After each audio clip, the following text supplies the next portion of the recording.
I knew the HOA president was watching the moment I clipped the first shirt to the solar laundry line. Her blinds twitched like they were trying to break free of the window frame. The sun was bright, the breeze was steady, and I was saving a perfectly respectable chunk of electricity, which in my book was a win. In Karen's book, however, it was apparently a mortal sin. Her kingdom of manicured lawns and ornamental birdbaths could not be tainted by the sight of fabric fluttering in the wind like some kind of suburban rebellion flag. It started a week before when my power bill nearly knocked me into the drywall. AC running nonstop, utility rate hikes, and my teenage nephew deciding that turning off lights was a violation of his human rights meant I had to get creative. I grew up with laundry swinging in the sun, the smell of fresh-dried cotton better than any chemical detergent scent. So I dug 2 neat posts into my backyard, strung a sturdy line, and congratulated myself on being both nostalgic and environmentally responsible. A true citizen hero. At least, that is how it felt until Karen arrived. I didn't hear her coming because she moved like a cat in orthopedic shoes. One moment it was just me and the chirping birds. The next, her voice scraped across my spine like a fork dragged over porcelain. She stood at the edge of my yard, gripping a clipboard like a holy artifact and wearing sunglasses too large for any human facial structure. She looked like a mosquito ready to file a complaint. "What do you think you're doing?" It was less a question and more a boundary violation in sentence form. Drying clothes. I raised a sock as though demonstrating the concept. Sunshine. Very controversial technology. Laundry lines are strictly prohibited per subsection blah blah blah. She tapped something aggressively on her clipboard. "You need to remove that immediately." "Interesting," I said. "Because the HOA manual we were handed at move-in lists prohibited exterior alterations, but says nothing about a removable clothesline. It's an eyesore." She delivered the verdict like a judge who already hated the defendant. I smiled because I've learned that nothing irritates a petty tyrant more than good manners. "Then maybe don't look into my yard. Radical idea. Could revolutionize your day." Her lips thinned until they nearly vanished. "You have 24 hours to take it down or I'll issue a formal violation. And fines. Significant ones." Karen always added significant as if the threat might otherwise seem like a charming invitation. I could have given in. I could have thrown the clothes in the dryer and let the electricity meter spin into orbit, but I was stubborn. And broke. Also, I don't negotiate with laundry terrorists. So I decided this was a hill I was fully prepared to hang my socks on. By the next morning, she'd escalated. She posted a bright neon notice on my door like I'd been condemned for smuggling wild raccoons.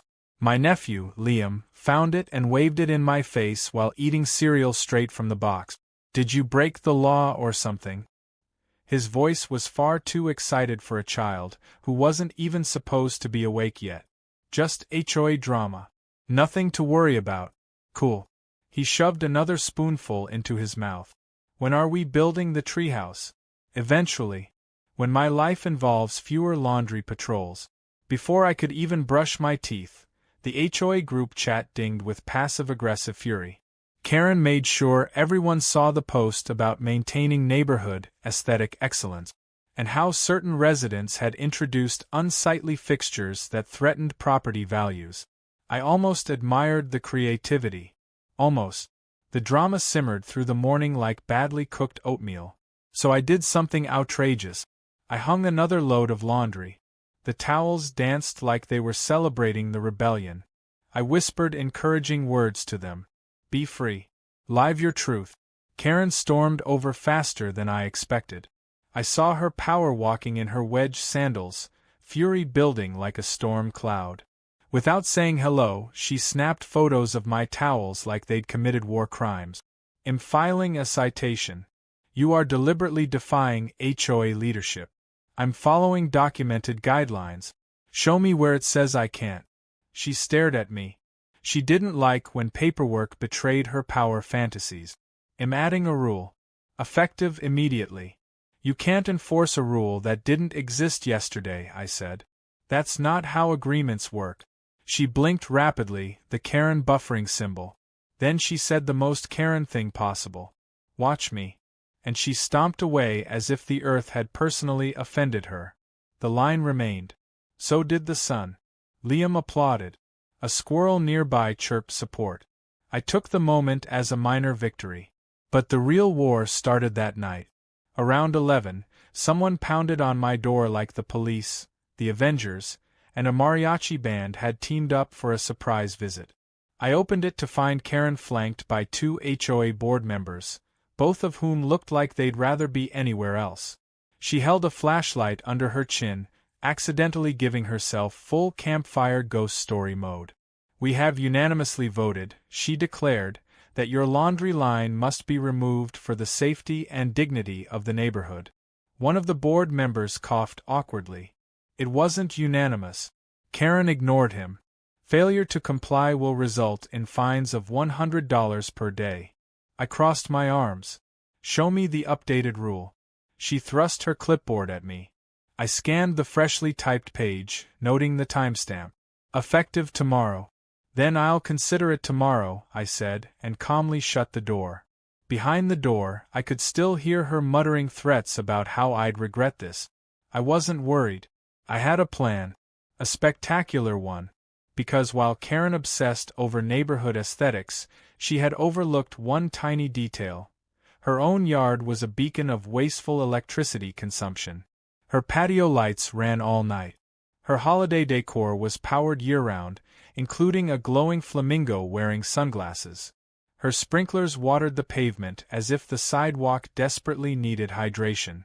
And there was nothing the HOA loved more than hypocrisy exposed. My laundry line had been the beginning.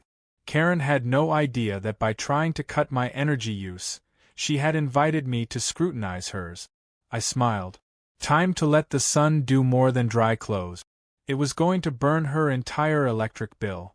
The next morning, I woke up to the sound of a power tool whining like an angry wasp. I stumbled outside in my pajamas and found Karen in my backyard, holding an electric tape measure like a weapon of suburban mass destruction. A pair of metal stakes marked some imaginary boundary she was declaring war over. She didn't even acknowledge me until the tape snapped back into its case with a jarring crack. "You are encroaching on HOA airspace," she announced.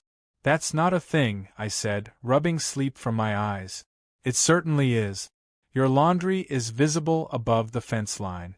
This violates privacy standards and outdoor sightline preservation." I had to admire her commitment to inventing phrases. "Do you have any idea how ridiculous that sounds?" I asked.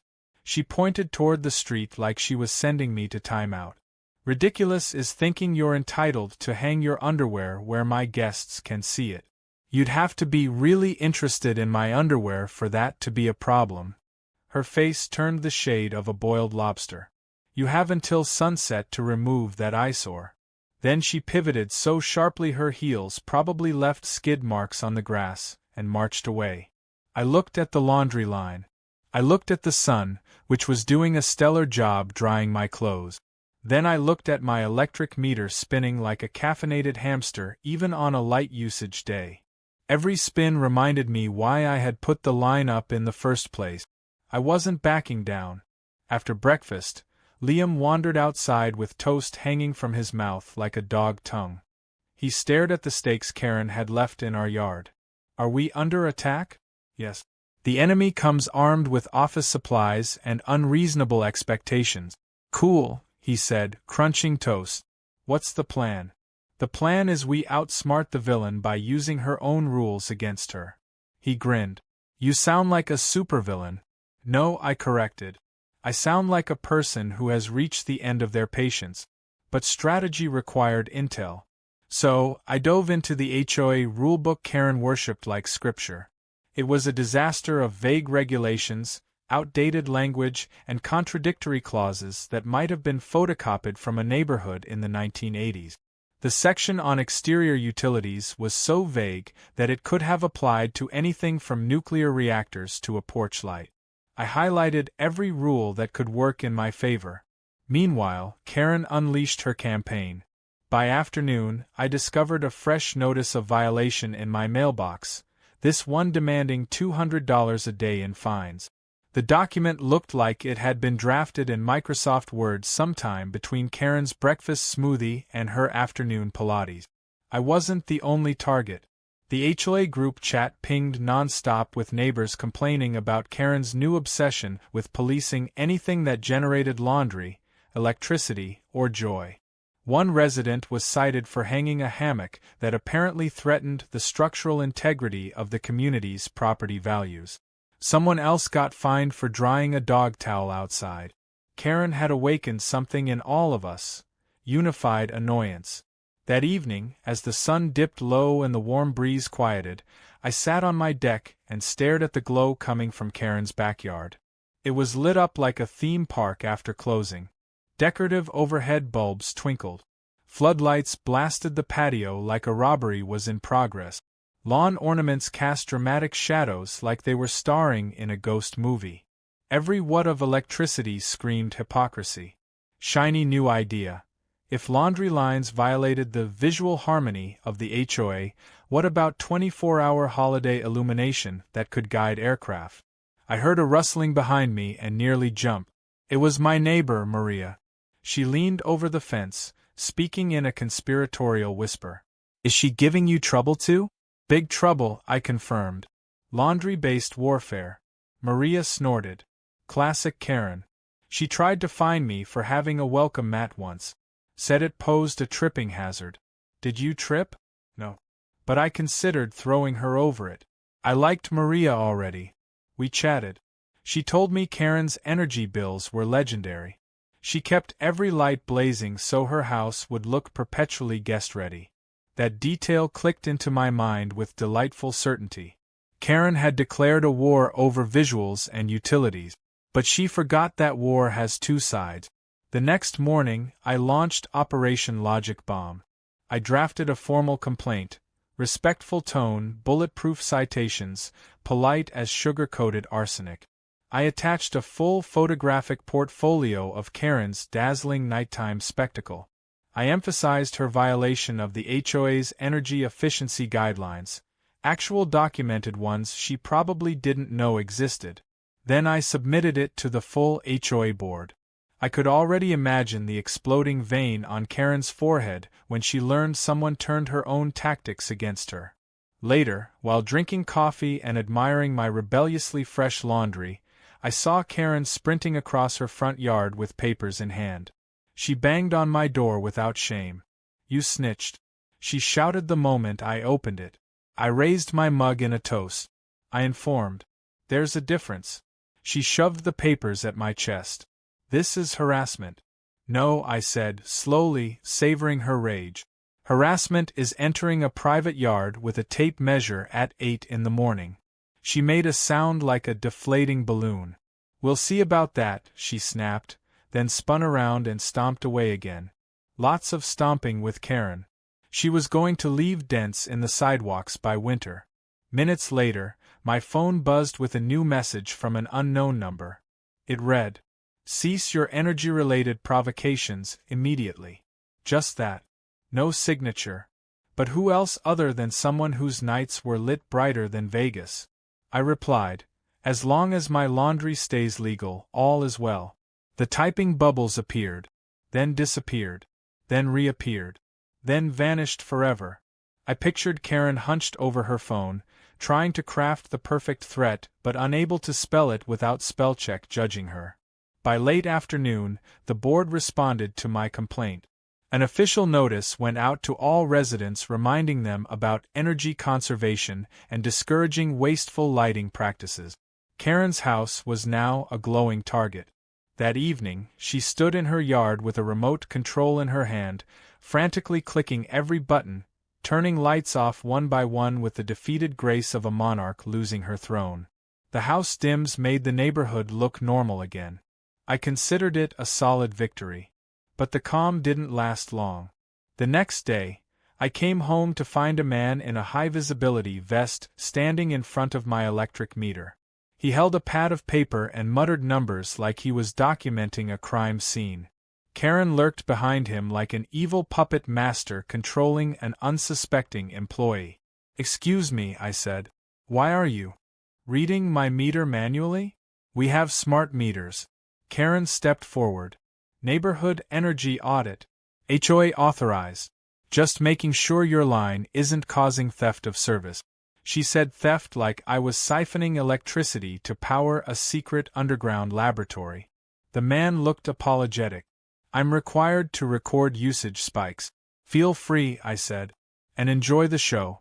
Because the only spike they'd find was Karen's patio lights from previous nights, which she now had to compensate for with forced darkness. The man scribbled and left. Karen stayed. "This isn't over," she hissed. "Karen," I said gently, placing a hand over my heart. "It was never about the laundry. This is about control." Her mouth twitched as if she almost admitted it. She turned away, but not before delivering one final promise. "By the time I'm done, that clothesline will be the most expensive mistake you've ever made." And she walked away with the slow, deliberate menace of someone planning something big. For the first time in this whole absurd conflict, I felt a ripple of unease. This wasn't overwashing socks anymore. Karen was preparing for the next escalation. And I had no idea just how far she was willing to go. When Karen escalates, she doesn't go louder. She goes sneakier. For 2 days, the neighborhood was strangely calm. No pounding on my door, no sudden HOA goons measuring my grass, no fresh neon warnings taped to my property like radioactive butterflies. The silence made me even more alert. Karen's absence was the creaking floorboard in a horror movie, the harbinger of an incoming jump scare. On the third evening, Liam and I were watching TV when a strange buzzing sound drifted in through the living room window. It was faint at first, like a mosquito with confidence issues. Then it grew louder, mechanical, purposeful, and directly overhead. We both rushed outside in time to see it, a drone. Not a hobby drone either. This thing looked like it came straight off a government procurement list. It hovered above my backyard, camera angled precisely at my laundry line like a paparazzi machine stalking celebrity sock. Liam shielded his eyes from the drone's lights. "Seriously? Is this legal?" "Apparently so if you're a woman on a crusade against the evils of line-dried towels." I waved up at the flying intruder. "Did you get my good side?" The drone backed up a few feet, as if startled by sarcasm. Then it ascended and drifted back toward the only house that would waste electricity to spy on drying shirt. Karen stood at the edge of her property holding a controller, jaw clenched, shoulders squared, like she was piloting a combat operation in suburban Afghanistan. "You are visually polluting the neighborhood," she shouted across the fence. "Your drone is literally polluting the neighborhood with noise," I replied. "And possibly violating FAA airspace laws." She smirked with the satisfaction of someone who believed rules were tools for her exclusive benefit. "Documentation is crucial for enforcement. You should be thanking me for being thorough." "Ah yes, thank you for capturing high-resolution images of my bath towels. Truly a gift." Karen ignored me. She landed the drone like she was guiding a spacecraft returning from Mars, then marched back to her patio. Shortly after, my phone buzzed with 3 different HOA citations. 3. For laundry. 1 accusing me of visual disruption. 1 claiming structural concerns over the poles. And the 3rd accusing me of contributing to neighborhood disharmony. I didn't even know that was chargeable. The fines totaled $600 per day. Liam stared at the notice and whistled. "That's like a PlayStation every 2 days. Or a bankruptcy every week." I sat down and thought carefully. Karen was pushing hard because my complaint had hit her where it hurt. Her reputation as the self-appointed guardian of order. The HOA board was now scrutinizing her and her electricity habit. And nothing terrifies a Karen more than losing perceived authority. She needed a new angle. She found one. The next morning, I woke to the sound of heavy boots on gravel. 2 uniformed officers stood in my driveway. Not HOA volunteers, actual cop. My stomach did a weird twist. "Morning," the taller one said. We received a report about suspected utility theft and unauthorized structures on the property. Translation: Karen called the cops because Sunlight was drying shirts without paying her a royalty. I led them to the backyard. They looked at the poles. They looked at the line. They looked at the clothes. Then they looked at each other, sharing the universal expression of officers dragged into ridiculous suburban drama. Theft? The shorter one finally asked. The sun is free, last I checked. Karen stormed outside before I could answer, waving her clipboard like a distress flare. That contraption is interfering with community electrical harmonic. The tall officer blinked. Electrical what now? She jabbed a finger at the line. The reflective material causes electromagnetic interference. My security system has been glitching ever since he installed it. The officer looked at me. Your clothes are hacking her security system? Sounds like it. Should I warn the FBI? The officers asked for ID, took a few notes, then politely told Karen there was no crime here unless she planned to arrest me under the authority of the HOA. Her glare suggested she wanted to. But for once, the law did not bend to her will. She retreated indoors with the stiff posture of someone definitely planning revenge. The officers left shaking their heads, probably promising each other lunch stories that would last a decade. I thought the ordeal might slow Karen down. It didn't. It made her strategic. The following day, I discovered a brand new HOA amendment in my email inbox. Section 12C4. Laundry drying apparatus may not exceed 4 feet in height nor contain reflective or metallic component. My line was 5 feet tall. The rope was synthetic. Metal clips held every piece of clothing. She had engineered a rule to target my exact setup. I almost applauded. That level of petty calculation deserved recognition. Instead, I printed the amendment and highlighted its weaknesses in neon yellow. Because while Karen played checkers with threats, I played chess with reality. That afternoon, the HOA board hosted an emergency meeting at the clubhouse. Karen stood at the front like she was preparing to unveil a military strategy. Neighbors filled the room with crossed arms and skeptical expressions. I took a seat near the back and listened as Karen presented a slideshow titled Utility Compliance and Aesthetic Integrity. She did not seem to notice her audience gradually losing the will to live. When she clicked to the 10th slide featuring a zoomed-in shot of one of my socks, Maria whispered loudly enough to reach the front row, "If that's a threat to our property values, then I'm a unicorn." Karen's eye twitched. She continued, insisting that we must clamp down on visual atrocities before we devolved into chaos. She compared my laundry line to graffiti, broken cars on front lawns, and the fall of Rome. Yes, Rome. I waited for my chance. When she opened the floor for comments, my hand went up. I kept my voice level. I would like to propose that neighborhood rules targeting individual homeowners without vote approval or demonstrable risk are invalid. That got murmurs of agreement. I added that drones spying into backyards might be a bigger privacy and safety concern than t-shirts drying in the sun. More murmurs. Karen's jaw clenched like she was trying to crush diamonds with her teeth. I concluded by reading aloud a clause from the HOA charter requiring final approval from an energy compliance consultant before issuing fines related to utilities. Karen had never done that. Every one of her citations was unsanctioned. The board whispered among themselves. Then came the verdict. Effective immediately, all fines against me were placed on hold pending review. The room nodded. Karen looked like she might implode. The president of the board turned to her. "Perhaps we can pause enforcement until facts are clearer." Karen's response was a look so venomous I thought the projector might melt. On the walk home, Maria caught up to me and gave a low whistle. That woman is about to erupt like a lawn decor volcano. Do lawn decor volcanoes erupt? If Karen owns them, absolutely. I tried to laugh it off, but a shiver ran up my spine. Karen wasn't beaten. She was cornered. And a cornered Karen was the most dangerous kind. That night, I made sure every door was locked, every light was off, every window secure. The moon cast pale silver shadows over the yard, and the laundry line swayed gently as if enjoying the night breeze. Then I noticed something new. A truck I didn't recognize rolled slowly down the street.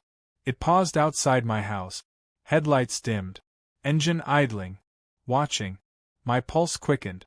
Liam peeked past me through the curtains. "Who is that?" I had no idea, but I suddenly understood. Karen wasn't just planning a petty pushback. She was preparing for full-scale retaliation. And she'd just brought reinforcements. The truck remained parked outside just long enough to dig under my skin. Its lights idled and flickered against the curb, as if debating whether to strike or retreat. Then, with a low growl of diesel and menace, it rolled further down the street, disappearing into the night. The quiet that followed wasn't comforting. It was the quiet after someone loads the last bullet. I barely slept. Every creak from the house sounded like a break-in. Every breeze against the laundry line felt like fingers pulling at the rope. Liam crawled into the living room around midnight, plopping onto the couch with his blanket and a stubborn yawn. I pretended I was staying up to watch late-night TV, and not because I was waiting for Karen to parachute into my backyard with a squad of HOA commandos. Morning came with deceptive normalcy. Birds chirped. Sprinklers hissed. A jogger passed by wearing headphones too loud for their own good. But I remained tense, scanning every car passing through the neighborhood. Karen did not appear. Neither did the truck. It was like the phantom threat wanted me paranoid. By 10 a.m., I found Karen standing by the mailbox cluster, tapping her foot and sipping a cup of something smug.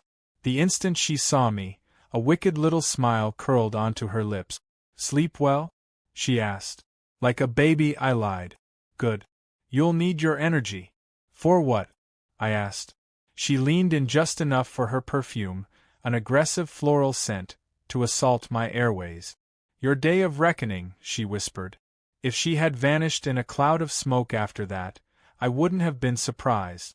Instead, she strutted back to her porch, where a man waited, clipboard in hand, polo shirt tucked too neatly, sunglasses reflecting pure HOA bureaucracy.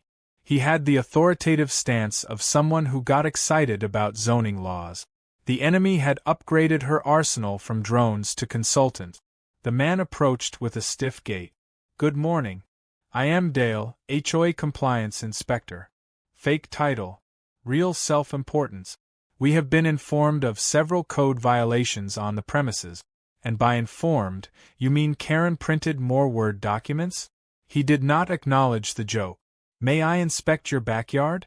You may stand here while I politely decline." He blinked as if the concept of refusal was foreign. "Access is required. Not without a warrant, Dale." He stiffened. "I will be reporting non-cooperation." "Add it to the scrapbook," I said, shutting the gate. He and Karen huddled together afterward, whispering like supervillains plot planning at a PDA meeting. Whatever they were cooking up, it wasn't brownies. Around noon, a new email arrived from the HOA board. Emergency vote tonight. Topic: potential violation of neighborhood utility policy by resident at 241 Cove Street. My address. Karen was moving quick. Too quick. She wanted to strike before the board finished reviewing my complaint from the previous meeting. And if she convinced the neighbors that I was some kind of eco-outlaw destroying suburban stability with line-dried socks, she could bury me in fines. I spent the afternoon gathering every shred of evidence I could. Photos, screenshots, printouts, even energy efficiency statistic. I rehearsed my speech. Calm, logical, devastating. As I worked, Maria slipped through my gate holding a Tupperware of cookies like a secret morale boost. "I brought brain fuel," she said. "Chocolate chips and petty vengeance. Perfect combination." She perched on the edge of a lawn chair as I laid out my plan. She nodded in approval. "And if logic fails?" she asked. "Then I'll escalate." "How?" I tapped the stack of papers with a grin. "Karen thinks she's weaponizing rules. She has no idea I'm about to deploy a solar-powered nuke." Maria laughed. "At worst, you become a martyr for the cause of sun-dried laundry. At best, You make her electric bill cry. I liked the sound of that. The meeting convened at 7 sharp. The clubhouse was packed, more residents than I'd ever seen there before. Word had spread far and wide about the great laundry dispute of Cove Street. Some neighbors whispered excitedly. Others crossed their arms, already annoyed they had to spend their evening debating underpants exposure. Karen stood at the front wearing a blazer like she was auditioning for a power-hungry mayor role. Dale stood beside her, holding a laser pointer like an obedient henchman. "We have a menace in our community," Karen began. Her tone carried the urgency of a hurricane warning. A menace threatening both property values and structural harmony. Slide 1 appeared behind her. A photo of my laundry line, taken from her drone's dramatic low angle. "This monstrosity," she said, pointing at the innocent cotton fabric like it had committed arson, "is visible from multiple sidelines. It is unsightly, unregulated, and unacceptable." She clicked again, a zoom-in of a towel. More clicking, a shot of Liam's superhero t-shirt. She showcased them like evidence in a courtroom drama. Crime. Existing. Then she turned to the audience. "And the worst part? It encourages others to do the same. Imagine towels everywhere. Chaos. The collapse of civilization." A man in the back muttered, "It's a laundry line, not the apocalypse." Karen pressed on. "And beyond aesthetics, the energy interference caused by this structure." "Enough." My voice cut through her speech like a wire snapping free. Every head turned. Good. Attention secured. I walked to the front with the confidence of someone armed with facts and just the right amount of revenge. "Thank you for your concern," I said, nodding politely toward Karen. "But there are several inaccuracies we need to clear up." I projected my own slideshow, charts comparing household electricity usage, photos of her all-night floodlights, a snapshot of her glowing flamingo mascot still plugged in at 3 a.m. Neighbors began whispering. Some nodding. A few chuckling. Karen's lips pulled tight. Dale shifted nervously. "Correct me if I'm wrong," I continued, "but spending the neighborhood's electric capacity lighting flamingos seems more disruptive than letting sunlight evaporate water from fabric." The room buzzed. One neighbor raised a hand. He said he hadn't realized Karen's lights were technically violating the same rules she claimed to enforce. More hands went up, not to support Karen, but to complain about her. One woman said her kids couldn't sleep because Karen's lights made nighttime look like a football stadium. Another brought up drone harassment. Karen's forehead vein throbbed like an overworked power cable. The president of the board cleared his throat. "We may need to postpone this vote pending further investigation." Karen spun toward him. "You can't postpone. This is urgent." "Why?" he asked calmly. "Because she's destroying everything I've built here." There it was, the truth. Raw, ridiculous, and revealing. She didn't care about rules. She cared about control. Neighbors exchanged knowing looks. The board murmured again. The president finally announced the outcome. "We will be suspending enforcement against 241 Cove Street indefinitely. Meanwhile, we require the removal of all unapproved lighting fixtures at 237 Cove Street, pending review." Karen froze. Her mouth opened, closed, opened again. She looked like a fish who'd just learned what water was. "Meeting adjourned," the board said. Chaos erupted. Neighbors rushed to my side, thanking me for standing up. Some offered similar grievances. Others suggested starting a petition to limit Karen's powers. Karen marched up to me, face burning. "You think you've won?" she hissed. "No," I said, stepping close so she could hear the absolute conviction in my voice. "I think I've just started."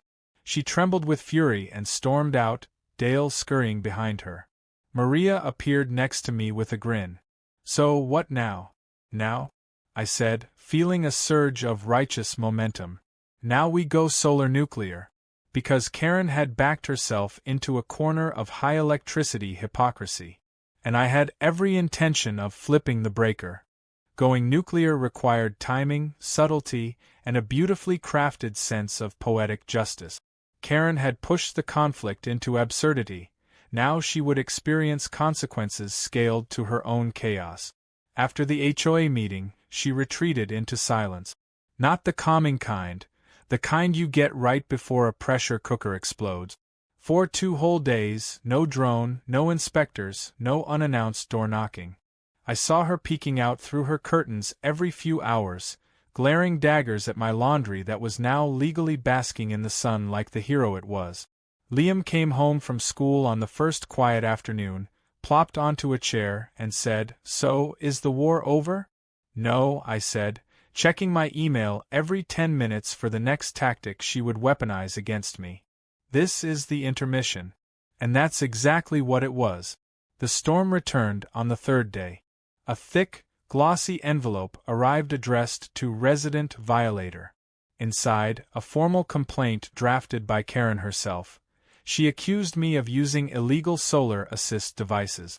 I stared at the words, rereading them like they would magically start making sense. Illegal solar assist devices. She had officially lost her mind. Then came the kicker, a demand that I remove all eco-modifications immediately, which I found hilarious considering all I had was a rope and sunlight. But clearly, she believed I was masterminding a renewable energy insurgency. "You should frame that," Maria suggested later when she came by to check on my sanity. "It's rare to achieve this level of pettiness." I appreciated the humor, but I could feel the tension tightening again. Karen wouldn't stop until something dramatic forced her to. Which is when Operation Solar Nuke moved from the brainstorming phase into execution. Step 1: Data. I needed to prove how much electricity she was wasting compared to the average homeowner. I installed an inexpensive light meter pointed at her backyard. Every night recorded glaringly excessive illumination patterns.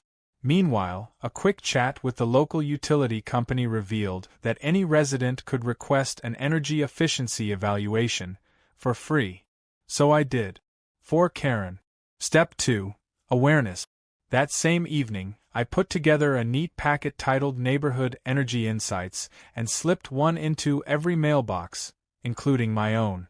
The survey inside asked residents how much outdoor lighting they used and whether they were supportive of reducing wasted energy.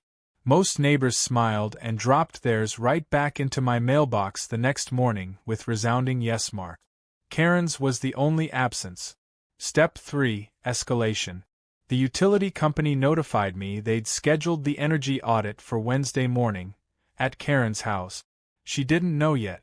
So that night, she attacked first. I was brushing my teeth when Liam yelled from the living room, "You might want to see this." His voice carried the worried tone of someone spotting a meteor headed directly for the backyard. I rushed out to find Karen standing on the sidewalk, phone in hand, broadcasting a Facebook Live rant about the delinquent neighbor who was ruining society with unregulated sunshine. Her phone camera pointed straight at my yard. And there, pulled taut like a noose, was my laundry line, scorched down the middle. Someone had taken a lighter or a torch to the rope while we weren't looking.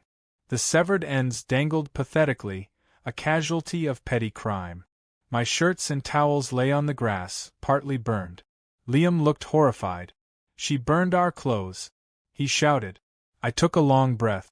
The line didn't matter anymore. The law had already spoken. But destruction of property?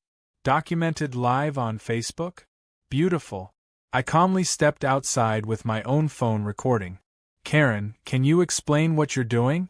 She spun toward me, face full of triumphant rage. "I am liberating the neighborhood from your disgraceful laundry clutter. You set fire to my property," she scoffed. "You can't prove." Then she looked at her own recording. And her brain caught up. This was evidence. Hard, clear, self-captured evidence. She froze. I smiled. "Thanks for documenting it for me. Saves me so much time." She fumbled with her screen, trying to end the live stream, but fingers and fury don't mix. The video kept going. Neighbors began stepping outside. A few recorded. Karen backed away, suddenly realizing what she'd done. But it was too late. She'd crossed the legal line she always believed she owned. The cops arrived within 20 minutes. She tried to argue that sunlight was public property, thus anything dried on a laundry line was a public nuisance. The officers stared at her like she was trying to explain algebra in Dolphin. One cop glanced at my footage, then hers. His expression said everything. "Ma'am, this is vandalism." Karen sputtered. "That's absurd. I was performing a community service." "By burning clothes?" "They were unsightly." The officer replied the way only a cop forced into HOA drama can. "Ma'am, please calm down." They issued her a citation and told her she'd receive a court summons. Karen's composure cracked like shattering porcelain. She shouted about conspiracies, sabotage, corruption in the electric company. By the end, the officers escorted her inside to prevent her from incriminating herself further. Liam whispered, "Did we win?" "Not yet," I said. "Winning isn't revenge. Winning is justice." And justice was coming at dawn. The next morning, the energy auditor arrived. Clipboard. Badge. Surprised expression. "Hi, I'm here for the mandatory efficiency inspection for." He checked his sheet. 237 Cove Street. I pointed him in the right direction. Karen opened the door just enough to speak through the crack. "I did not request this. Actually, the utility company did. I called from my yard." Karen's eyes widened with betrayal and sudden comprehension. The auditor began his walkthrough, taking notes on every inefficient fixture, excessive bulb, outdated wiring hazard. He pointed to her ancient transformer box and suggested immediate replacement, expensive. Then he examined her patio lights and ornamental displays. "Not compliant," he said. "Everything must be upgraded within 60 days or face increased rate penalties." Her face drained of all color. Behind him, I couldn't help but enjoy the poetic beauty of sunlight bathing my yard while her glowing flamingo sat unplugged, dull and defeated. Liam leaned against me. "She's gonna explode." "Oh yes," I murmured. "And we'll be standing far away." The auditor left. Karen sank onto her porch steps as if her kingdom had fallen. For a moment I almost felt sympathy. Almost. Maria appeared from behind her fence like a stage cue. "Want some lemonade?" she asked me. Karen glared. I shook my head. Too early for a victory drink. Not until the clothesline rises again. Karen's shoulders twitched as though she wanted to argue, but she said nothing. That silence lasted all afternoon. A silence full of grudges drying in shadow rather than light. When evening came, a soft breeze brushed the yard. I rebuilt the line, stronger than before, higher, supported by new posts sunk deep into concrete. Liam cheered, every knot tied. Karen stood inside her window watching, powerless. Maria joined us with a triumphant grin. The sun dropped low, illuminating fresh shirts fluttering free once again. We stood admiring the moment's peace. But peace was never what this was about. As night fell and the first stars appeared, I felt it, the shift. Karen wasn't beaten. She was regrouping. She was planning something born of humiliation and obsession. This wasn't just about laundry anymore. It was about power. And she was not done fighting. Not by a long shot. And tomorrow?